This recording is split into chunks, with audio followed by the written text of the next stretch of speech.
Bom dia, meus amores. Hoje nós vamos falar sobre Mateus 12 e fala sobre a questão do sábado, né?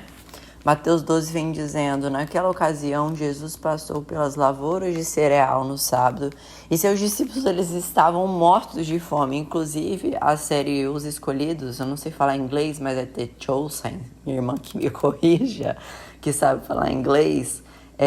Eu vou enviar o aplicativo, já enviei o aplicativo para vocês, para quem tá no grupo Protagonistas, para vocês assistirem, é gratuito e vem mostrando toda a trajetória de Deus e fortalece muito a nossa fé. Quanto mais a gente vê sobre Deus, quanto mais a gente escuta sobre Deus, mais a gente fica fortalecido na palavra e nos poderes que Deus tem sobre a nossa vida, amém? E os seus discípulos, eles começaram a comer, porque eles estavam com muita fome. E os fariseus, vendo aquilo, lhe disseram: olha, os teus discípulos estão fazendo o que não é permitido no sábado. E aí Jesus respondeu, porque os fariseus, os sábios, mestres da lei, né, muito hipócritas e morriam de inveja de Jesus, porque Jesus era muito usado por Deus. Eles disseram: você não leu o que fez Davi quando ele e seus companheiros estavam com fome? Ele entrou na casa de Deus e juntamente com seus companheiros comeu os pães da presença, o que não era lhe permitido fazer, mas apenas os sacerdotes. Olha o que Jesus falou. Ou vocês não leram na lei que no sábado os sacerdotes no templo profanam esse dia e contudo ficam sem culpa? E eu lhes digo que aqui está o maior do que é o templo. Ou seja, nós somos o templo. Não é a igreja. Deus não construiu uma igreja.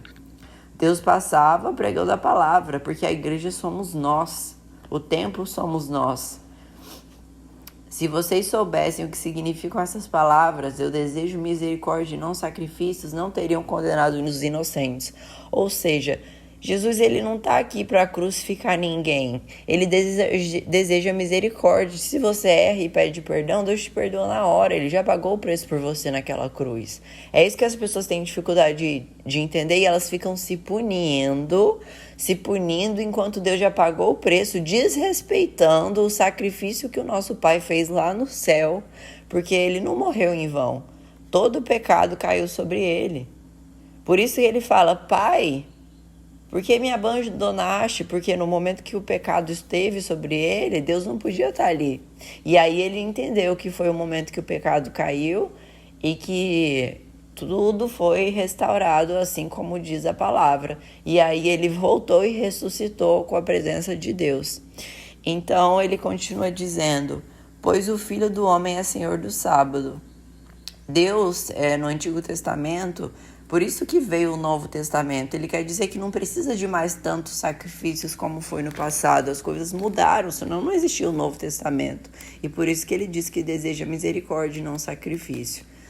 Aí Jesus saiu daquele lugar, né, porque ele dirigiu-se à sinagoga deles e tinha um homem ali que estava com a mão atrofiada. Inclusive nos Escolhidos, na série, mostra isso. E ele estava ali, um homem com a mão atrofiada, toda torta, procurando um motivo para acusar Jesus. Eles perguntaram: é permitido curar no sábado? Olha que Jesus responde: qual de vocês, se tiver uma ovelha e cair num buraco, no sábado você não irá pegá-la e tirá-la de lá? Por que Jesus falou de ovelha? Porque a ovelha era dinheiro naquela época. E aí Jesus ainda vem complementando, dizendo: quanto mais vale um homem do que uma ovelha? Portanto, é permitido fazer o bem no sábado. Ou seja, olha o quanto nós valemos. Vale muito mais um homem, né, do que uma ovelha, independente se ela vale dinheiro ou não. Nós somos muito preciosos para Deus. Então, ele disse ao homem: estenda a mão. Ele a estendeu e ela foi restaurada e ficou com a mão boa. Ficou boa com a outra mão. Os fariseus, morrendo de ciúme, de inveja, saíram e começaram a conspirar sobre Jesus como poderiam matá-lo, né? E sabendo disso, Jesus retirou-se daquele lugar e muitos o seguiram. E ele curou todos os doentes que havia entre eles, advertindo-os que não disseram quem ele era. Isso aconteceu para cumprir o que foi dito pelo profeta Isaías. Eis o meu povo, versículo 18, a quem eu escolhi, o meu amado em quem tenho prazer. Porei sobre ele o meu espírito e anunciará justiça às nações. Não discutirá nem gritará. Ninguém ouvirá suas vozes nas ruas. Não quebrará o caniço rachado, não apagará o pavio fumegante até que leve vitória à justiça. Ou seja, nada acontece sem a permissão de Deus. Em seu nome as nações porão sua esperança. Tanto que a gente ouve falar o nome de Deus até hoje. Isso foi se prolongado. Começou, né? O João abriu o caminho, Jesus veio, fez seu discipulado e continuamos hoje sendo discípulos de Deus. Então, versículo 22, levaram-lhe um endemoniado que era cego e mudo, e Jesus o curou, de modo que ele pôde falar e ver. Jesus só falava, sai, e os demônios saíam. Jesus não precisava gritar, não precisava esbravejar, não precisava fazer nada disso. O poder de Jesus era tão forte que os demônios, só de ver ele, já saíam fora dali, porque sabiam que não era o lugar dele e que já iam ser expulsos. E todo o povo ficou atônito e disse, não será esse o filho de Davi? Mas quando os fariseus ouviram isso, olha o que os fariseus faziam, eles faziam de tudo por inveja, para condenar Jesus. Em vez de olhar o bem, eles olhavam o mal. Olha o que os sábios da lei, né, que se diziam sábios da lei, faziam tudo ao contrário. Com inveja, né? Então, se você hoje tem luz e as pessoas falam para você, te prejudicam, vai ler mais a Bíblia. Quando você tá lá falando sobre Jesus e as pessoas se acham no direito de te julgar e te dizer o que você deve ou não fazer, isso não é dever, tá? De pessoas que seguem a Deus, porque quem segue a Deus não culpa, não julga. Quem faz isso é obra do mal. Então, Jesus, conhecendo todos os pensamentos, disse-lhes, todo reino dividido contra si mesmo será arruinado, e toda cidade ou casa dividida contra si mesmo não subsistirá. Se Satanás expulsa Satanás, está dividido contra si mesmo. Como então subsistirá seu reino? Gente, não tem como Jesus expulsar demônio. Para que Jesus vai expulsar o demônio? Se ele é o rei dos demônios, igual os fariseus diziam, não faz sentido nenhum. Então eles buscavam explicações de todo jeito para condenar Jesus, por inveja. E se eu expulso o demônio por Beelzebu, por quem os expulsam os filhos de vocês? Por isso, eles mesmos serão juízes sobre vocês. Mas se é pelo Espírito de Deus que eu expulso demônios, então chegou a vocês o reino de Deus. Então, se vocês enxergam a verdade e não ficam divididos, aí vocês serão salvos. Aí o reino de Deus chegará até vocês, porque vocês despertaram. Ou como alguém pode entrar na casa do homem forte e levar dali seus bens sem antes amarrá-lo? Só então poderá roubar a casa dele. Não faz sentido. Jesus não buscava reconhecimento. Jesus não buscava que saísse espalhando. Jesus não buscava isso. Jesus queria curar, fazer o bem, levar a palavra, fazer o que o Pai ordenou que ele fizesse. E é isso que Deus estava fazendo. Aquele que não está comigo está contra mim. E aquele que comigo não ajunta, espalha. Então, assim, ou você está com Deus ou você não está com Deus. Não existe meio termo para Deus. Então, ou você se entrega completamente a Deus, ou você fica dividido. Se você está dividido, você não está com Deus. E lógico que é tudo um processo, né, gente? O Espírito Santo vai tocando, você vai conhecendo a palavra. Você não... mas eu bebo isso, eu faço isso. E daí, se você bebeu uma vez ou outra, se aquilo não te tira do teu senso, se aquilo não toma posse de você, se uma taça de vinho, seja lá o que for, se aquilo faz bem para você, sem tirar a tua consciência, você tá pecando, você tá errando, pelo amor de Deus, né? Vamos ser mais flexíveis. Então, a palavra de Deus vem dizendo que sirvam a mim de todo o coração, porque o que Deus quer é seu coração. É o seu coração puro. E o Senhor conhece o coração de cada um. Por esse motivo eu lhes digo, todo pecado e blasfêmia serão perdoados aos homens, mas a blasfêmia contra o Espírito não será perdoada. Todo aquele que disser uma palavra contra o Filho do Homem será perdoado, mas quem falar contra o Espírito Santo não será perdoado, nem nessa era, nem na era que há de vir. Considerem, uma árvore boa dá bons frutos, uma árvore ruim dá frutos ruins. Pois uma árvore é conhecida pelo seu fruto e nós somos a árvore. Então o que você está plantando? Você tem todo o direito de restauração. Você tem todo o direito, não importa o que você fez, não importa o que você viveu. Quem sabe a minha história, sabe que eu usei droga, sabe que eu vivi muitos momentos tristes da minha vida. Olha o despertador do meu marido tocando. Sabe que eu vivi por momentos muito difíceis, mas Deus nunca me abandonou. Eu lembro de momentos em que eu estava lá no mundo das drogas e Jesus usava pessoas para chegar até mim e falar. Eu tinha 14 anos. Jesus falava para mim, o que você está fazendo aqui? Aqui não é o seu lugar. E todas as vezes Jesus me trazia uma luz de consciência e me mostrava o lugar que eu estava. E ele falava, isso aqui que você quer para você? Mostrava as situações que as pessoas estavam e o quanto as pessoas precisavam de ajuda. Então, Jesus nunca te abandona.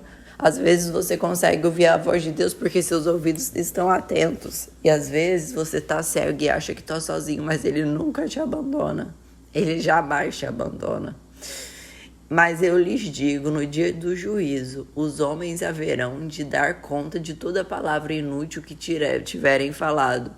Pois por suas palavras você será absorvido e por suas palavras será condenado. Então toma muito cuidado com o que você fala, muito cuidado com o que você pensa. O seu corpo é templo do Espírito Santo. Se você blasfema contra si mesmo, você está blasfemando contra Deus, porque Deus habita em você. Deus não está lá no céu longe de você, Ele está em todos os lugares, principalmente dentro de você. Então respeite a ti mesmo. Por isso que na Bíblia está escrito, ama a teu próximo como a ti mesmo. Versículo 38. Então alguns dos fariseus e mestres da lei lhe disseram, Mestre, queremos ver um sinal miraculoso feito por ti. E ele respondeu, uma geração perversa e adúltera pede um sinal miraculoso, mas nenhum sinal lhe irá dado, exceto o sinal do profeta Jonas. Eu acho que eu pulei aqui. O versículo 34. Raça de víboras, né? Como podem vocês que são maus dizer coisas boas? Porque a boca fala do que o coração está cheio. Sempre vai ser assim. Se o seu coração está cheio de ódio, cheio de inveja, é isso que você vai espalhar para as pessoas. Porque Deus conhece o nosso coração. Deus sabe quem é puro. Olha os discípulos de Deus. Ladrão, assassino. Não sei a história de todos, né? Mas eu estou buscando assistir, ler, entender. Deus resgatou os homens que não eram os sábios e mestres da lei, porque os sábios e mestres da lei, não estou dizendo que são todos, estavam o quê? Tão bitolados numa palavra, enquanto eles deveriam segui-la, eles não estavam seguindo, estavam fazendo totalmente ao contrário e que faziam questão de mostrar para as pessoas o quanto eles eram isso e aquilo, enquanto Jesus não buscava reconhecimento. Jesus buscava salvar as pessoas e levar o conhecimento e o discernimento para elas. Pois, assim como Jonas esteve 3 dias e 3 noites no ventre de um grande peixe, assim o Filho do Homem ficará 3 dias e 3 noites no coração da terra.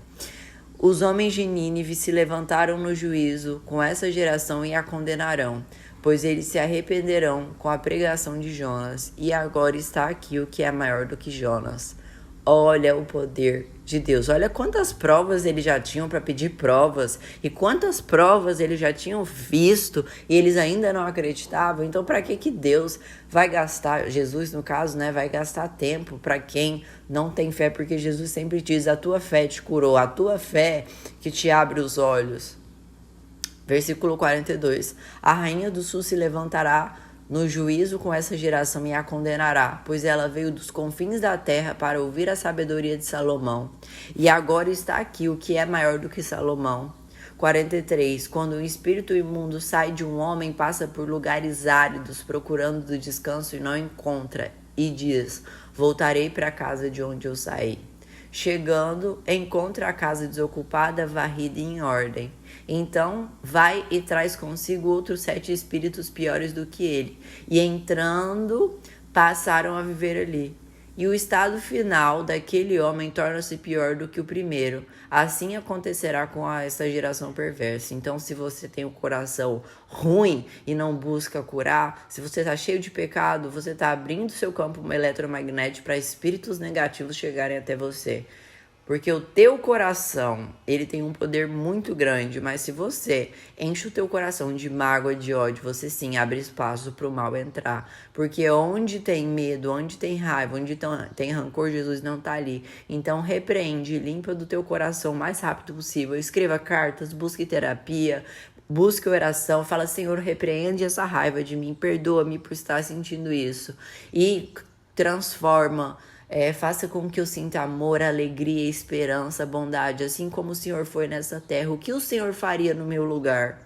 Porque a resposta vai vir. Falava ainda Jesus, versículo 46, à multidão, quando a sua mãe e seus irmãos chegaram do lado de fora querendo falar com ele. Alguém lhe disse: tua mãe e teus irmãos estão lá fora e querem falar contigo. 48. Quem é a minha mãe e quem são meus irmãos? Perguntou ele. E estendendo a mão para os discípulos disse: aqui estão minha mãe e meus irmãos. Versículo 50. Pois quem faz a vontade do meu Pai que está nos céus, este é meu irmão, minha irmã e minha mãe. Ou seja, aqueles que seguem a palavra, aqueles que estão comigo, aqueles de coração puro, aqueles que sabem a verdadeira verdade e têm fé no que eu vos digo. Porque é assim, quando você reconhece a verdade, o seu coração e a sua alma está salva. E você é usado por Deus. Porque Deus usa aqueles de coração puro. Não importa o que você fez. Não importa o que aconteceu na sua vida. Deus te restaura. Assim como me restaurou. Porque todos nós pecamos, todos nós erramos. Mas quando você pede perdão de todo o coração e você se arrepende porque você estava cego. Você estava preso aos seus traumas, às suas dores e você não enxergava. E quando você está desperto, Deus reconhece. Deus te abraça, Deus te acolhe, Deus te redime. E você sente aquele amor, aquele preenchimento. Eu tô até emocionada, aquela completude, aquela paz que excede todo entendimento humano que vem de Deus. Então, confiem no Senhor de todo o seu coração e Ele abençoará a sua vida em todas as áreas. Porque o Deus é um Deus de misericórdia e Ele ama estar com seus filhos, faz festas nos céus, dentro da sua alma, dentro do seu coração e em todos os lugares, porque Deus está presente em tudo, nas pessoas, Deus está presente nas plantas, na natureza, em todos os lugares e principalmente em você, porque o seu corpo é templo do Espírito Santo. Então honre você, honre o seu corpo e não despreze tudo que Jesus fez por nós naquela cruz. Honra Ele, faça a sua parte. Vamos fazer uma oração, meus amores, para que possamos despertar cada dia mais para a palavra do Senhor.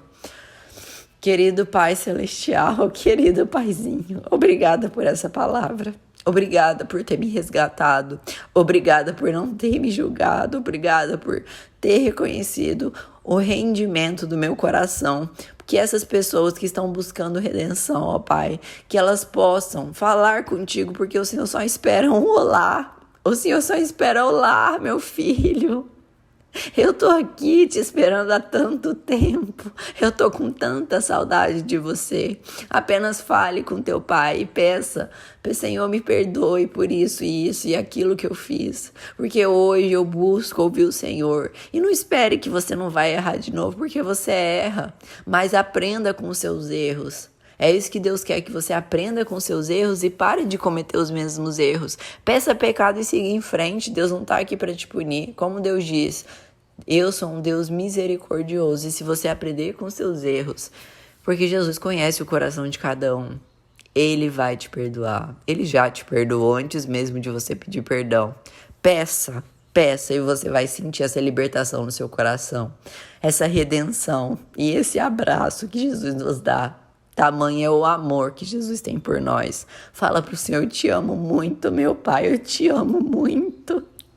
Obrigada pela vida, obrigada pela tua presença. Obrigada por cada bênção que o Senhor tem colocado na minha vida. Não importa se você só tem uma cadeira, uma mesa, uma cama dentro da sua casa, assim como eu tive um dia. Agradeça pelo que você tem, porque em grandes coisas você será colocado se você valorizar o que você tem hoje. Assim como foi comigo. Eu agradecia e me sentia a pessoa mais próspera do mundo. A pessoa mais abundante do mundo, porque eu tinha Deus no meu coração. E quando você tem Deus, o medo vai embora. Então repreende, lança fora todo o medo e diz: eu sou. A mente de Deus está na minha mente. Eu sou a completude de Deus. Eu me abro para a abundância do universo. Eu sou o amor.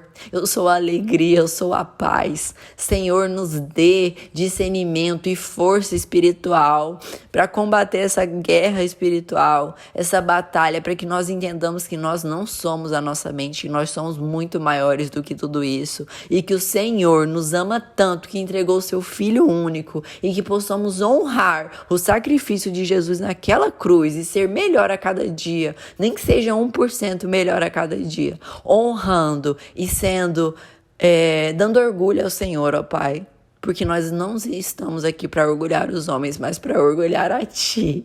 Para orgulhar a Ti. Gratidão por tudo que o Senhor tem feito, gratidão por essa palavra de hoje, que possa tocar muitas e muitas vidas e que essas vidas possam desistir de suicídios, possam desistir das obras do mal que vem atormentando no ouvido delas, ó Pai, e que elas reconheçam a graciosidade da vida, o vento que bate no nosso rosto, o mar, a natureza, as plantas, a beleza das flores, os passarinhos, as borboletas, a criação do universo, o arco-íris, o sol, a lua, que elas possam reconhecer novamente a beleza de cada detalhe e que o Senhor nos dê ouvidos espirituais para ouvir a voz do Espírito Santo e paz na nossa cabeça e em nossos corações, para estar contigo em todo momento, ó Pai. Em nome do teu santo nome. Amém.